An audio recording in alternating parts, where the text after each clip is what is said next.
রহমতুল্লাহি ওয়া বারাকাতুহু। হুজুর, আমি আব্দুল্লাহ শাকিল বলছিলাম। আপনার সাথে একটু তবলিগের মওজুদা হালাতের বিষয়ে একটু কথা বলতে চাচ্ছিলাম। জি বলেন।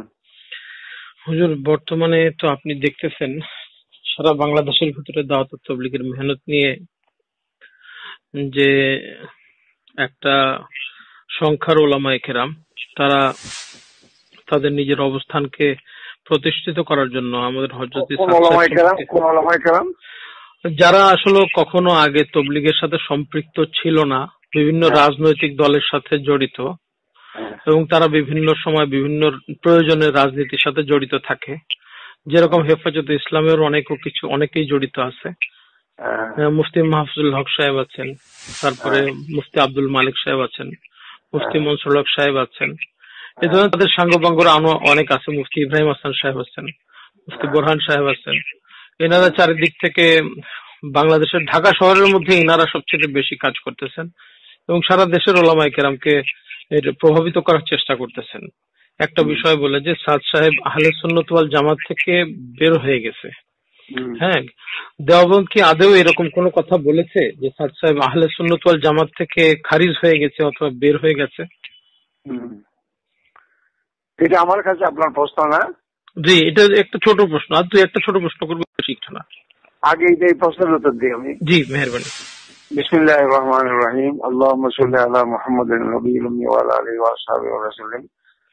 হযরত মাওলানা সাদ সাহেব দামাত বারাকাতুহুম, আমি রাজনীতিতে আসছি হয়তো 25 বছর। এর আগে আমি কমপক্ষে 40 বছর আমি দাওয়াতের সাথে মহব্বত হিসেবে জড়িয়েছিলাম। জি জি জি। আমার আসল নেশা পেশা ছিল তার আলম ব্যবস্থা। আমার সামনে চট্টগ্রাম বিশ্ববিদ্যালয়ে আমি যখন ওখানে দাওয়াতি মানে একটা ওখানে জুমা পড়াতাম, নামাজ পড়াইতাম, বয়ান করতাম। ওই সময় যিনি ছাত্র মোস্তফা ভাই মিরেশ্বরের, উনি আমার সামনেই আছেন। ওনার এক সাহেবজাদা, ছোট সাহেবজাদা, উনি বসুন্ধরা এক মাদ্রাসার ওস্তাদ, উনি আসেন। আমার সামনে দারুল ইফতার 15-20 জন ছাত্র ভাইরাও আছেন। তো আমি কমপক্ষে তো 20 বছরের কাছাকাছি শেষ দিন হযরত মাওলানা সাদ সাহেবের হেদায়েতি বয়ান শুনেছি। লাখ লাখ মানুষের সঙ্গে আমি তো হাত তুলে চোখের পানি ফেলছি। এই লোকটা হঠাৎ করে গোমরা হয়ে যাবেন, আলোচনা সভা থেকে খালি দিয়ে যাবেন, এত বড় একটা ভয়ঙ্কর কথা বলতে। তো আমি যতক্ষণ না ওনার নিজের মুখ থেকে না শুনবো কোনো কথা এবং ওনার লিখিত রেসালে না পড়বো, আমি একজন মুসলমান হিসাবে এরকম আমি একজন গোমরা হয়ে গেছে, আলোচনা জামাত আকিদের থেকে বের হয়ে গেছে, এই ধরনের এত বড় কথা বলা আমার পক্ষে সম্ভব না। এইটুকু কেন আমি বলি, অনেকে আমাকে বলে যে সাত পাঠি। আমি ভাই, আমি সাত পাঠিও না, সুরে পাঠিও না, আমি আল্লাহ এবং রসুল পাঠি, আমি কোরআন এবং হাদিস পাঠি। আপনি যাদের কথা বললেন, আমি এনাদের মধ্যে এই মাত্র আপনার টেলিফোনের 5 মিনিট আগে মোস্তফা ভাইকে বলছি যে যারা ওয়াজাহাতি জোড়ের নামে, এই নামে সেই নামে বিভিন্ন ষড়যন্ত্র করে করে বিএনপি আওয়ামী লীগের মতো বয়ান দিচ্ছে, তারা তো এমনও আছে অনেকে জীবনে একদিনের জন্য কোনোদিন তবলিগ করে নাই। যেমন নাকি রাঙ্গুনিয়ার ফয়জুল্লাহ, ও জীবনে কোনদিন একদিন জন্য তবলিগ করছে আমি জীবনে দেখিও নাই, শুনিও নাই। মুফতি মাহফুজুল হক এরকম। হ্যাঁ, মাহফুজ এরকম। তো সে মোহাম্মদপুরের ওয়াজাহাতি জড়িয়েছে বহুত বিশাল বয়ানে। এইবার আসেন, আমার কথা নিশ্চয় আপনি রেকর্ড করতেছেন, রেকর্ড করলে ভালো হবে উম্মতের জন্য। ইনশাআল্লাহ। আমার সবচেয়ে দুঃখ আমার আজিজ মাওলানা আব্দুল মালিক সাহেবের উপরে। মাওলানা আব্দুল মালিক সাহেবের উপরে কেন দুঃখ? হযরত মাওলানা তকি ইসমাইল সাহেব দামাত বারাকাতুহুম, আমার সারা দুনিয়া জানে যে বাংলাদেশে হয়তো আমি ওনার 1 নম্বরের দোস্ত। বাংলাদেশের যারা আলেম তারা সবাই জানে। অবশ্যই। কমপক্ষে 40 থেকে 50 বছরের। বাংলাদেশে আমি ওনাকে যেভাবে আনছি, এখানে চট্টগ্রামে আমাদের আহলে হক দেওবন্দীদের কওমি ওয়ালাদের কোনো অস্তিত্ব ছিল না। সাকিয়ালুজের মাঠে 1985 সালের দিকে হযরত মাওলানা তকি ইসমাইল সাহেব দামাত বারাকাতুহুম প্রধান অতিথি করে একটা আন্তর্জাতিক ইসলাম মহাসম্মেলন করলাম। এবং আমার বাসার বেডরুমে হযরতকে আমি 10 বছর রাখছি। জি। আমি ওনাকে থানবী সিলসিলার হযরত মুফতি মোহাম্মদ শফি রহমতুল্লাহ একজন মহান সাহেব হিসাবে অসম্ভব মূল্যায়ন করি। উনি আমাকে হযরত মুফতি ফজলুল সাহুজুর রহমতুল্লাহ নাতি জামাই হিসাবে অনুষ্ঠান করেন, মহব্বত করেন, মূল্যায়ন করেন। এবং এমনকি মুসলিম উম্মার কোন বড় ধরনের কোন বিষয় হলে আন্তর্জাতিক, উনি হয়তো আমাকে ছাড়া, আমাকে বোর্ডে ডাকা ছাড়া উনি ফয়সালা নেয় না, এরকম অনেক ঘটনা আছে। তো সেই হযরত মাওলানা তকি উসমানী হিসাবে শাকিরদের মধ্যে মুফতি আব্দুল মালিক সাহেব একজন, মুফতি দেওয়ার সাহেব একজন, আমার মুফতি রহিমউদ্দিন সাহেব একজন, আমার বড় ছেলে মুফতি হারুনও একজন, মুফতি কামালউদ্দিন রাশিদি সিনিয়র। এরা গোয়াকে আমার ঘরের লোক। মুফতি আব্দুল মালিক সাহেব, দেলোয়ার সাহেব, মুফতি রহিমউদ্দিন, মুফতি হারুন আমার বড় ছেলে, আমার বড় ছোট জামাই। সেই হিসাবে ওরাও তকি উসমানী সাহেব হুজুরের বিশেষ ছাত্র হিসাবে তারাও আমার। তাহলে আমার ঘরের পরিবারের সদস্যরা, আমি কিছুই জানি না। আমি প্রথম দেখলাম যে ফেসবুক ভিডিওতে উনি আরবিতে বক্তব্য দিচ্ছেন আরবদের উদ্দেশ্যে, সব এই কারণে গোমরা, এই কারণে গোমরা, এই কারণে গোমরা, এই কারণে গোমরা। এটা থেকে আমি অন্তরে খুব বেশি ব্যথা পেয়েছি আচরণে। পরে যখন মোহাম্মদপুরে ওয়াজাহাতি জোড় হলো এবং হযরত মাওলানা আবু শফি সাহেব দামাত বরকাতুহুমকে যে এনাম ভাই নিয়ে গেলেন, ওই নিয়ে যাওয়ার এক সপ্তাহ আগে আমি ওনাকে অসম্ভব বকা দিয়েছি। আপনারা তবলিগের এত বড় মোবারক কাজকে এটা বিএনপির আওয়ামী লীগের মতো সরনের কর্মসূচি দিচ্ছেন কেন? হ্যাঁ, আপনারা আল্লাহ রাস্তায় কিছু মাল খরচ করে মোসালাহাতের জন্য মুরব্বীদেরকে এক জায়গায় একত্রিত একটা ফাইসলা দেন যে সুর আসল না আমির আসল। এটা কোরআন হাদিস মতে আমির ছাড়া সুরের কোনো হাইসিয়ত নাই। সুরা যদি আমির মনোনীত করেও তারপরে সুরা হাকেম না। একটা বছর, একটা 50-60 বছর আগে বা আরো কিছু আগে, প্রায় 70 বছর হতে পারে, দেওবন্দে হযরত মাওলানা রিয়াসাত আলী বিজনূরী রহমতুল্লাহ একটা রেজাল্ট লিখছিলেন যে সুরা হাকেম। ওটা একটা রাজনৈতিক প্রেক্ষাপট ছিল। রাজনৈতিক প্রেক্ষাপট ছিল যে হযরত কারি ইসলাম রহমতুল্লাহ আলাইহি তকসিমিন, থানবী, পাকিস্তান, এই নজরিয়া, যদি উনি ওখানে দেওবন্দের মৌতম থাকা অবস্থা এগুলো ওনার মুখে বলা ওনার পক্ষে সম্ভব না, কিন্তু ওই সিলসিলা হওয়ার কারণে সুরার মধ্যে হযরত মদিনা রহমতুল্লাহ বক্তাদের গলবা ছিল, আকসারিয়ত ছিল। তারা অনেকেই আবার ওখানে মাওলানা হাফিজ রহমান সিয়ারবি রহমতুল্লাহ আলাইহি সহ অনেকেই আছে যারা কারি হুজুরের সাথে দ্বিমতের কারণে তারা এই মস্তা জারি করলো যে সুরা আসল, সুরায় হাকেম, আমির হইলো সুরার অধীনে। এই রেসালাটাই হলো 50-60-70 বছর আগে এই পেরেশানির মূল সূচনা। ওটাকে ঠিক রাখতে চাই যে সুরা হাকেম, সুরা আসল, আমির মাহকুম, আমির অধীনে। কথাটা সম্পূর্ণ কোরআনের বিরোধী। আপনারা যারা দাওয়াতের সাথে জড়িয়েছিলেন সারা জীবন, আপনারা সুরার সাথীদের মধ্যে যদি আকসরিয়ত বা বড় সবাই যদি মধ্যে অনেক সময় দেখা গেছে না আমিরের ফাইসালের উপরে ফাইসলা হয়েছে, এটা তো সারা জীবন দেখে আসছেন, শুনে আসছেন। আজকে আবার নতুন করে মস্তা হয়েছিল আমির আসলে সুর আসল, আমির আসলে সুর আসল। তো ওখানে আমি এনাম ভাইকে বললাম যে ভাই এগুলি সোডান টোডান না করে মুরব্বীদের কোথাও এখানে জমা করেন এবং সেকে মিলে দেওয়ার চেষ্টা করেন। এইটা না করে হেলিকপ্টার নিয়ে গেলেন, নিয়ে যাওয়ার পরে তো ওখানে ফয়জুল ল হয়ে গেল বিশাল বয়ানি, আর আপনার মালিক সাহেব বয়ান দিলেন, অনেকে বয়ান দিলেন। আমি একটা মজমুল লিখেছি উর্দুতে, এটা হযরত মুফতি আহমদ আলী সাহেব রহমতুল্লাহ হুকুমে। কাগজটা পেয়েছি আমরা। না, মাওলানা জুবাইর সাহেবকে যে চিঠি লিখেছি এটা নয়। না, আপনার একটা কাগজ পেয়েছি আমরা, আপনার সাথে কাকরাইলের কিছু হযরত দেখা করতে গিয়েছিলেন, ওই সময়টা আপনি দিয়েছিলেন। হয়তো দিতে পারি। যেদিন আপনার রাশেদ নামে একটা ছেলে আপনার মসজিদে এসে আপনার মেহমানদেরকে বেইজ্জতি করলো। ও আচ্ছা, ওই দিন দিয়েছে মৌলানা। জি, ওই দিন কাগজটা দিয়েছেন।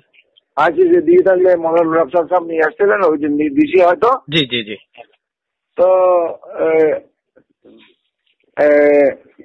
শফি সাহেবের ব্যাপারে বলছিলেন যে মিরপুরে নিয়ে আসলেন ওনাকে, মোহাম্মদপুরে নিয়ে আসলেন ওনাকে ওজাহাতি জোড়ে।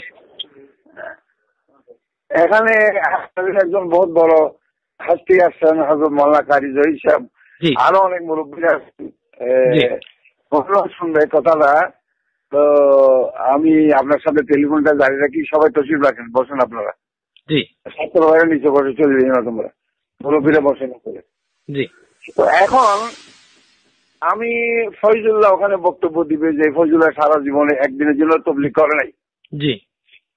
যে ফয়জুল্লাহ একদিনও তবলিগ করে নাই, সে ওখানে মোহাম্মদপুরের জোরে বিশাল বয়ানে হয়ে গেল, সাত এই কারণে গোমরা, এই কারণে গোমরা, এই কারণে গোমরা। জি। হচ্ছে আমি দুঃখ পেয়েছি মৌলা আব্দুল মালিকের কারণে, কারণ আব্দুল মালিক আমার ঘরের ছেলে, 24 মাসের ছাত্র। জি।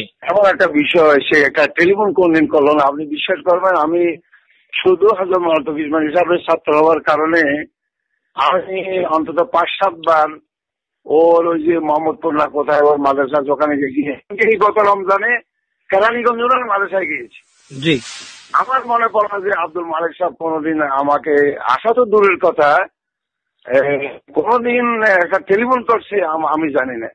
উম্মতের একটা ইজতেমাই বিষয়, কাজের মধ্যে অন্তত কমপক্ষে 50 কোটি মানুষ তবলিগের সাথে জড়িত গত 70 বছর ধরে। এরকম একটা বিষয়ে সাদ সাবি এই কারণে গোমরা, এই কারণে গোমরা, এই কারণে গোমরা। আমি এখন বলতে বাধ্য হয়েছে যে আব্দুল মালিক কখন মুফতি আজম হয়ে গেল বাংলাদেশে, আব্দুল মালিক কখন ইমাম বুখারী হয়ে গেল বাংলাদেশে। সেটাই।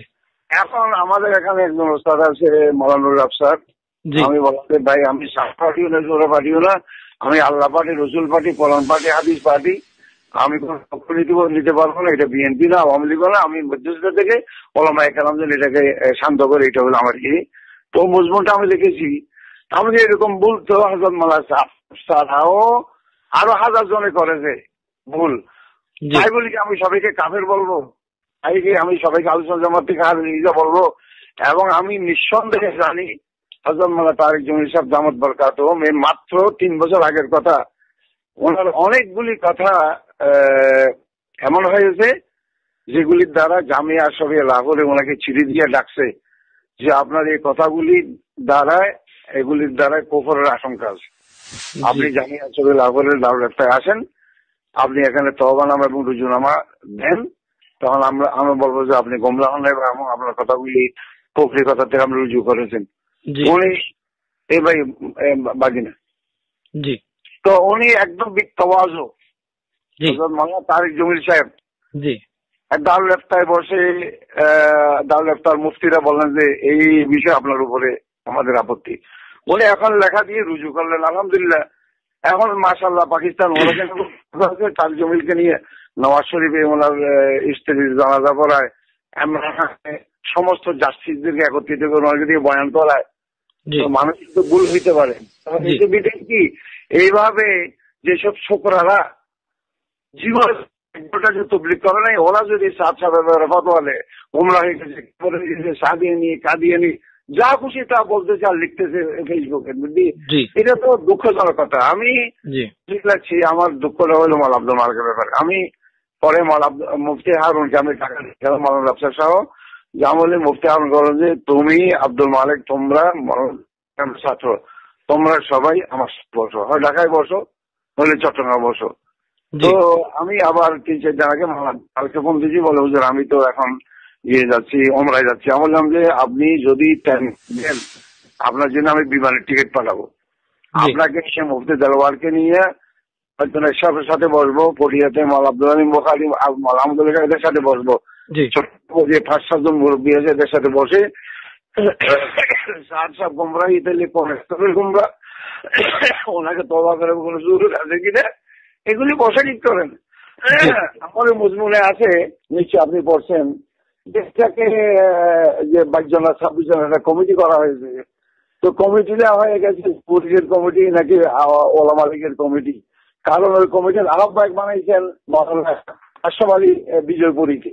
জি। তো এখন আমি রয়ে গেলাম মাওলানা আশরাফ আলী বিজয়পুরী। মাওলানা আশরাফ আলী বিজয়পুরী ওই খেলাফত মজলিস করে, যে খেলাফত মজলিস এরশাদের লীগের সাথে যোগ করেছে, এটা তো ওলামা লীগের কমিটি হয়ে গেল, তবলিগ চালান যেটা বাংলাদেশের মধ্যে। মাওলানা আশরাফ আলী বিজয়পুরী আমার দোস্ত হযরত মাওলানা আব্দুল মালিক আলিমের সেখানে ছিলেন রামজান পালিম। তো এইসব ঠিক না, এই সমস্ত ছোকরা সাকারাদের আমি মাওলানা আব্দুল মালিক আসার অপেক্ষায় আছি। আমি আব্দুল মালিককে নিয়ে বসবো, আব্দুল ওয়ারকে নিয়ে বসবো, মুফতি রহিম, মুফতি হারুন, যারা মালাতুল ইসমাইলের সাথে এজেন্সি আমি বসবো।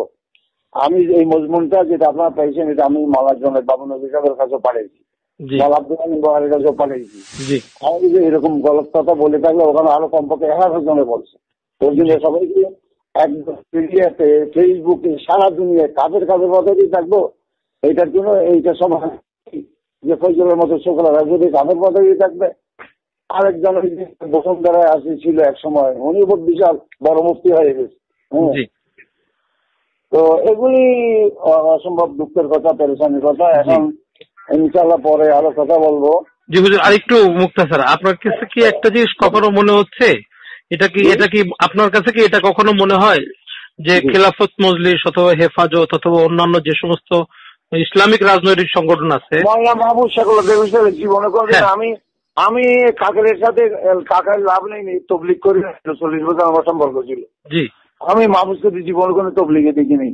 আমরাও দেখি নাই, আমিও দেখি নাই। আমি ওনার প্রতিবেশী, মাহফুজুল হক সাহেবের প্রতিবেশী আমি। আপনার কি মনে হয় ইনারা তবলিগকে কোনো একটা কারণে বিভ্রান্ত করে সিঁড়ি হিসাবে ব্যবহার করছে, এরকম কি মনে হচ্ছে আপনার কাছে? এখন আমি ওটুকু না, আমি মৌলানা সাদ সাহেবকে ওনার টঙ্গিমাতে হেদায়তি বয়ান শুনছি 20 বছর। জি, মোনাজাত উনি করুক আর জোবাই সাহেব করুক, ওই মোনাজাতের সঙ্গে কিছু 20 বছর। যাদের মোনাজাতে 20 বছর চোখের পানি ফেললাম, আজকে আমি ফতোয়া দিতে উনি কাফের হয়ে গেছি, এটা আমার পক্ষে সম্ভব নয়। আমি এখানে যারা আমার দোস্ত আহবাব আছে এদেরকে বলছি যে চলেন আমরা আগে এখানে যারা শিশু ওলামা, জি, ঢাকায় আমার আব্দুল মালিককে বড় আলেম হিসেবে ধরলাম, মুফতি দেলোয়ারকে ধরলাম, জনাব বাবু নবী সাহেব বড় আলেম, আব্দুল বহারি সাহেবের বড় আলেম। হ্যাঁ, আমরা 5-7 জন 8-10 জন আগে বসি। বসার পরে আমাদের একটা বক্ত যাচ্ছে অনেকেই, যারা যাচ্ছে তাদের নিয়ে আমার কোনো কালাম নাই, কিন্তু আমি এতমিনানের জন্য ওলাকে লিয়াত মাইন না করবি, আমি নিজে সাহেবের সাথে কথা বলবো। অবশ্যই একটা লিখিত ওনাকে দিব, ইয়াদদাস্ত দেবো এই অভিযোগ আমার ব্যাপারে। এখন এইগুলো ব্যাপারে আপনার মন্তব্যটা কি?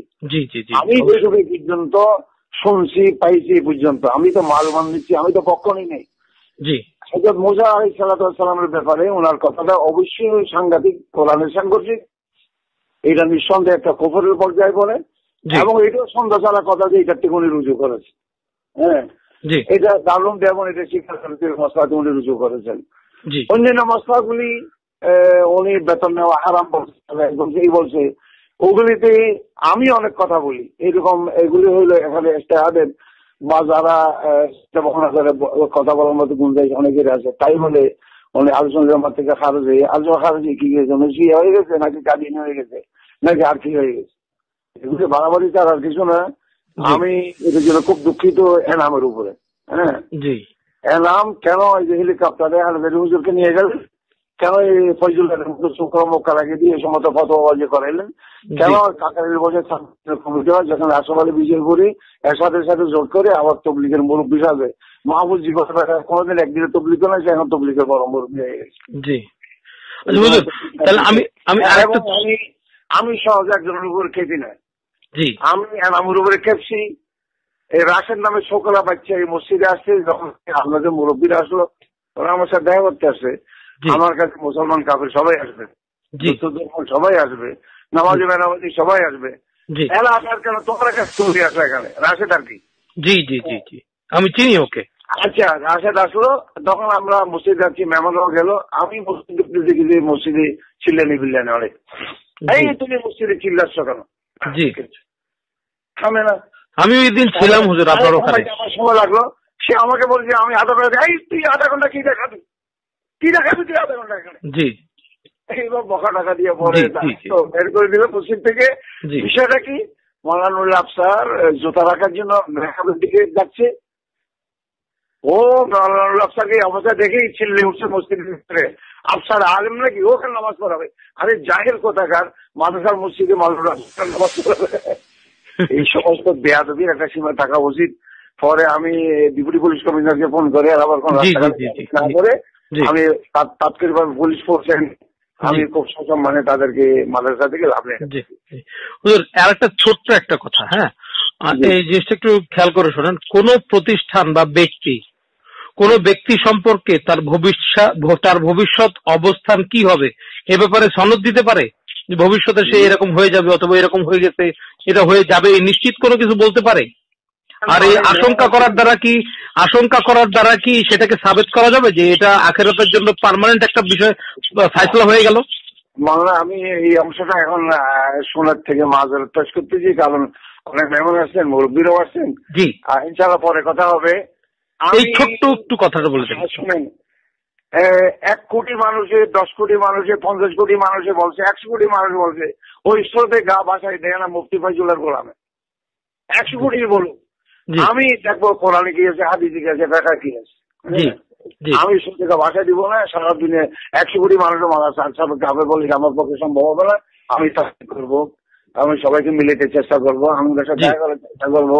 একেবারে পরে আমি তারপরে দিতে পারবো না। তো এই অবস্থানে আমি আছি। আমি কোনো পার্টি না, আমি কোরআন হাদিসে যা আছে তা।